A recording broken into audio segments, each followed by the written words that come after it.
Bismillahirrahmanirrahim. Dear students, today we are starting our new video module of the previous lecture or the previous, you may say, heading, that was the curation of the collection. Now in this it is very much important subheading. This is the curating of types. Well, you know that the name of species are based on the type specimen, which are thus virtually being irreplaceable. They are official standards and must be curated with special care. It means that the name of species are based on type specimen, which are the official standards, being virtually irreplaceable, must be curated with special care. Whenever doubt arises as to the zoological identity of a nominal species, only reference to the type can resolve this doubt. So, the curator is responsible for making every effort to ensure the safety of these irreplaceable specimens. Types are customarily deposited in large collections of public or the private institutions, which have come to be recognized as standard type repositories. I mean to say that the curator is responsible for ensuring the safety of these valuable specimens. Moreover, they are customarily deposited in large collections of public and private institutions, which are thus named as the standard type repositories or standard type stores. When curating these valuable specimens, the care must be exercised that they should be housed in a separate cupboard. And when conducting an authoritative revision of a genus, the specialist should be able to see all the existing type which are present in this house. If many of them are present in a single institution, he should travel there for examination. I mean to say that if a large number of type specimens are housed in a single institution, then the expert or the specialist which is working on a particular genus, he will have to travel there for the examination. And if these type specimens are scattered in different institutions, he may make a request for a bail loan. Modern curators are quite liberal in lending the type specimens to the qualified specialists. The number of recorded losses are less. They are minimized through shipment. And if there is a real need to replace the lost type, it is done by the neo type as far as the code of zoological nomenclature and other specified circumstances allow or permit. यानी चूंकि type specimen जो है उनकी losses जो है वो through shipment कम है, इसलिए the curators are these days quite liberal in lending them to the qualified specialists.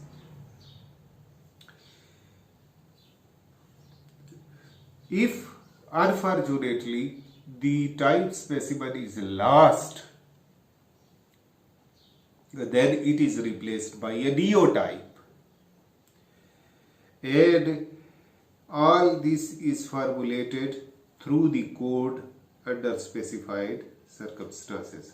Ideally, the types should be housed in a separate cable, in a separate collection, in order to facilitate their rapid removal in case of any catastrophe. I mean to say that the type specimen should be housed in a separate cable in order to, you may say, remove them in case of any danger. Moreover, it is also easy and required that this will also avoid the general handling of these specimen, constant handling of these specimen in general study collection.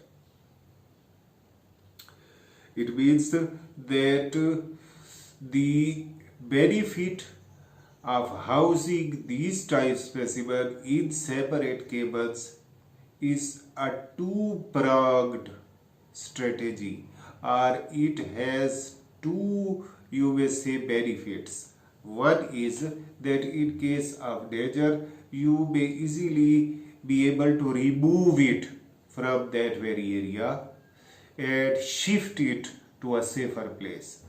And the other is that this will avoid the constant handling in the that is normally exercised in the general study collection.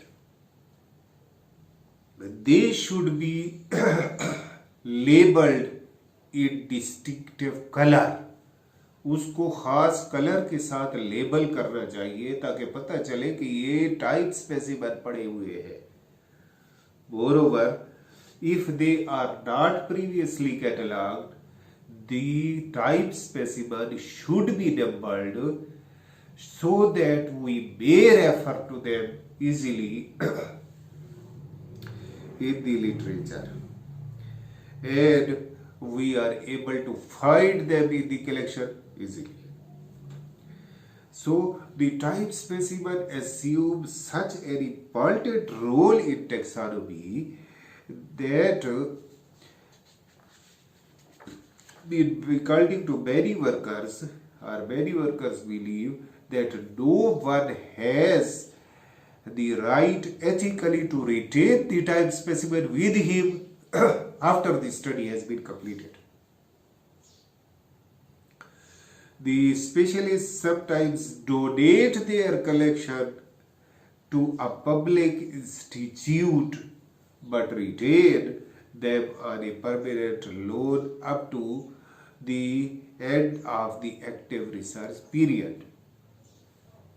This includes the obligation to send out specimen on loan if such requests are made by the co-specialists. Now, this was about the curation of types, in which we have studied that the type specimen are very much important in proving the identity of a nominal species. It means that if we collect a species and there is a doubt that this is not that very specimen, now you may tally it with the type specimen present in the museum, and this will verify that this very insect is that species. So it was about that how we should curate them, we should practice an utmost care in their curation and should house them in the separate chamber or separate collection. Now coming towards the exchange of material. In the days when taxonomists considered most of their specimen and duplicates, exchanges were very popular. However, selecting material for exchanges and keeping record required by the exchanges is very time consuming, and except among the private collectors, exchanges aren't as popular as they used to be, as they might have been. A specialist doing a monograph on a certain genus or family can always borrow the material from the other institutions and return it as soon as his study has been completed. The exchanges are most desirable in groups where the series of unlimited collection size can be obtained, and where the exchanges concern the areas that are readily not accessible to the respective institutions. For instance, the intercontinental exchanges. The exchanges are sometimes necessary to build up complete identification collections. When an exchange is made or carried out, generosity is the best policy. It is generally not advisable to insist upon exchanging specimen for specimen, except when the institutional policies or other unusual factors demand it. Many specialists give away their specimen of a large species series as open exchanges, not necessarily accepting any return. Not necessarily accepting any return. So I have told you in this module that the exchanges were very common when the taxonomists considered the specimen as duplicates of the types already or of the specimen that were already present in their collection. Since the exchange of material is a very cumbersome and tedious job, you have to keep their record and have to select the specimen for exchanges. So it is a very time consuming process, and except among the private collectors, the exchanges aren't as popular as they might have been. So the specialist who is working on a monograph of a genus or the species, they have to, you may say, borrow the material from the other institution and return it when he has completed his work.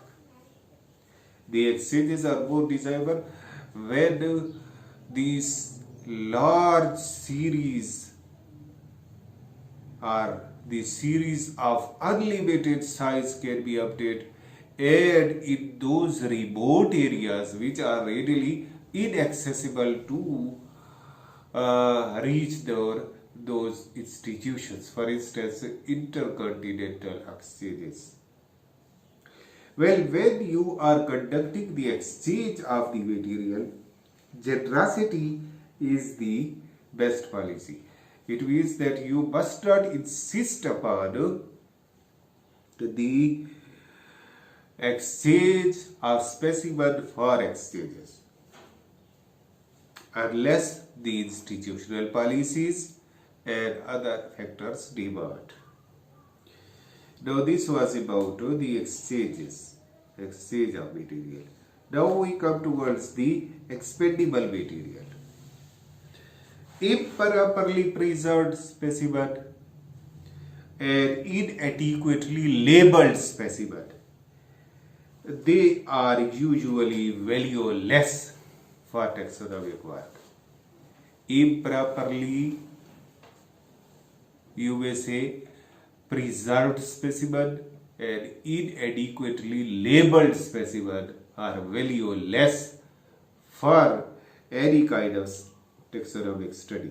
So collection would be better off without them. यानी इनके बगैर ही हमारी collection ठीक है.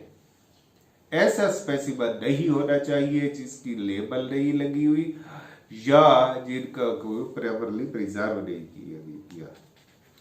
Yet they are much like a burden on a collection, and it is a task of curator to find such specimen and eliminate them. He may take the service of the specialist who will make a visit and discard these very specimens unless they are of unique or historical importance. So the specialist, or you may say the expert who will visit your museum, he will scrutinize the material on the basis of label and the preservative material or the proper way of preservation, and if he finds a specimen that is, you may say, unworthy, not worthy of being kept in the museum, he will discard it. Now coming towards the last module of, and this is very important module, this is the loans. Well, modern curators are very generous in lending specimen to qualified experts. The axiom that this systematic collection are the general property of science and not of a particular institution is acknowledged more and more widely. Hence, the modern curators are quite liberal. They are very generous in lending specimen to the qualified specialists or qualified experts. यानी ये कहावत जो है कि हमारे पास जो systematic collection पड़ी हुई है, this is general property of the science and not of a particular institution, it is acknowledged more and more widely. इसको काफी लोग तस्लीम करते हैं. Every loan however involves the loss of time and effort, and the borrower should refund the lender for this outlay. It means that every loan, it requires a great deal of efforts as well as it requires a lot of time. So the lender should be, you may say, compensated by the borrower for this outlay. यानी जो खर्चा हुआ है उसके लिए वो जो बारो कर रहा है, जो कर्ज ले रहा है, जो स्पेसिमन ले रहा है, वो he will refund, you may say, to the lender. The research grants now these days often include an item for research purposes that cover all these costs. It means the cost of postage and selecting specimen, recording the loan, so preparing or packing it for the shipment. So research grants cover an item in their projects that, you may say, sanction the money for returned to the lender by the borrower, including the selection of specimen to be given on loan, and then its packing, shipment, etc. So curators may take or may hire the clerical staff in this regard that will assist him in all these activities and work. The borrower also has well acknowledged obligations. Requests for loan or specimen must be as specific as possible, including a statement of the reason for the request and some indication as to the length of time for which the loan has been taken or for which the material is needed. It means that the borrower has well acknowledged obligations. He must have a sense of realization that the specimen he is going to take from the lender as a loan must be specific, and he should indicate the length of time or the period for which the deal has been made. The beginner may be unable to borrow the specimen unless his co-supervisor, or you may say, he may make this request of the loan through institution, or a well-known colleague, you may say, or his major professor. In these cases, any laxity in carrying out the terms and conditions of the loan will not only reflect that very institution, but also on himself or the sponsoring individual. I mean to say that the beginner won't be able to take a specimen on loan unless his major professor, or you may say request is made through his institution. Now in these cases any laxity, अगर उसने कोई लापरवाही की है तो ये न सिर्फ उसके लिए एक नदामत का बायस बनती है जिसने के लोन लिया, बल्कि उसके इंस्टीट्यूट के लिए की फेम के लिए, उसके शोहरत के लिए भी अच्छी बात नहीं। इसलिए you should have to abide by the terms and conditions of the loan. If he is not able to complete his studies in the stipulated or the specified period that has been designated for him, or that has been, you may say, specified by the loan terms and conditions, he should inform the lender or the institution made by which has made the loan without waiting and placing them in embarrassing position of having to write and ask about the status of study. It means that if you find that my study will go beyond the period I have specified or mentioned in the loan's terms and conditions, now you may send an email to the lending institution so that they may not wait or they may not be placed in embarrassing position, and you have to inform or intimate them that my study hasn't completed and I will be able to complete it in that very period.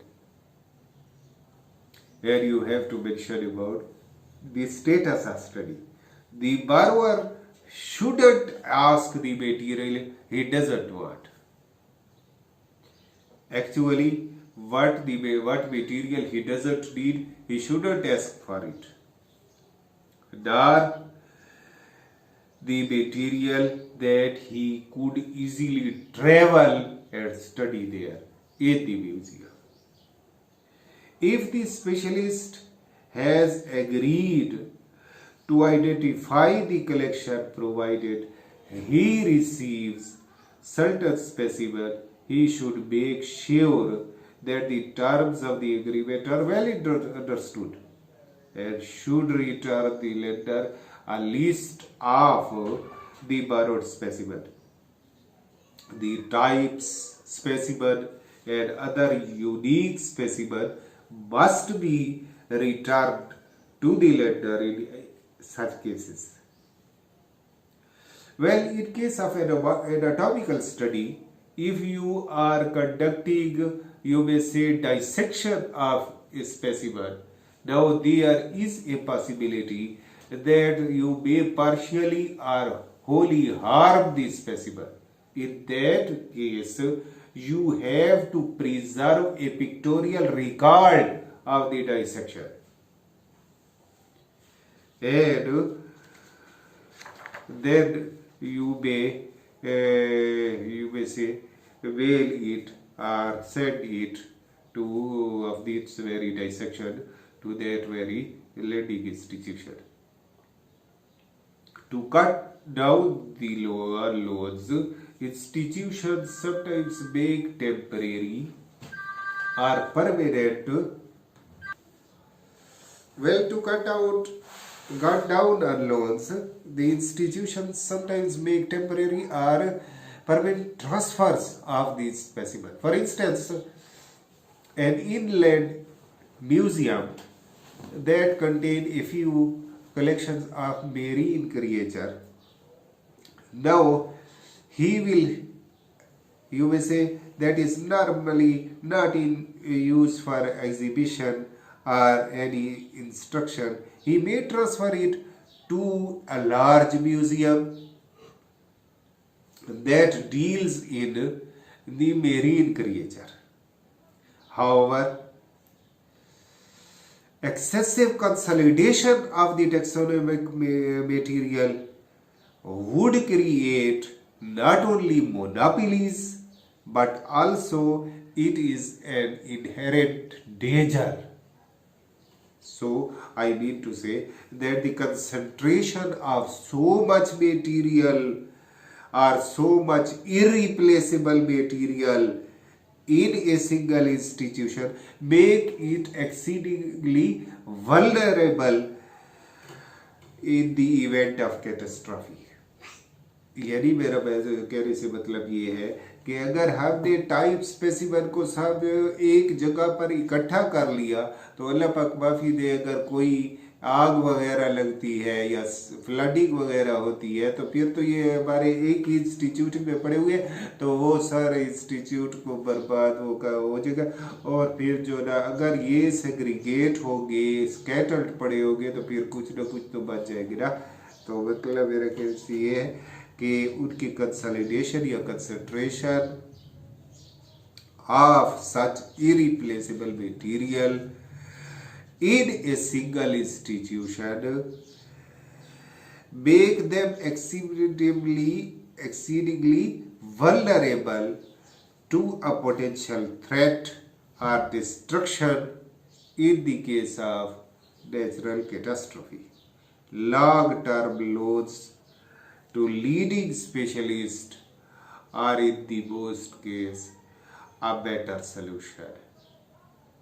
We may make long-term loans to major, or you may say to specialists or major professors and this will resolve the issue. So this with this we have completed our chapter of curating collection. इसमें हमने ये देखा है कि museum क्या है और उसकी इम्पोर्टेंस क्या है, उसके ख्याल रखने वाला जो क्यूरेटर है उसको किन किन बातों का ख्याल रखना चाहिए और अपने स्पेसिमन को वो कैसे रखेगा, कैसे उनको प्रिपेयर करेगा, कैसे म्यूजियम का ख्याल रखेगा और कैसे उनको लोन पर या एक्सचेंज पर भेजेगा।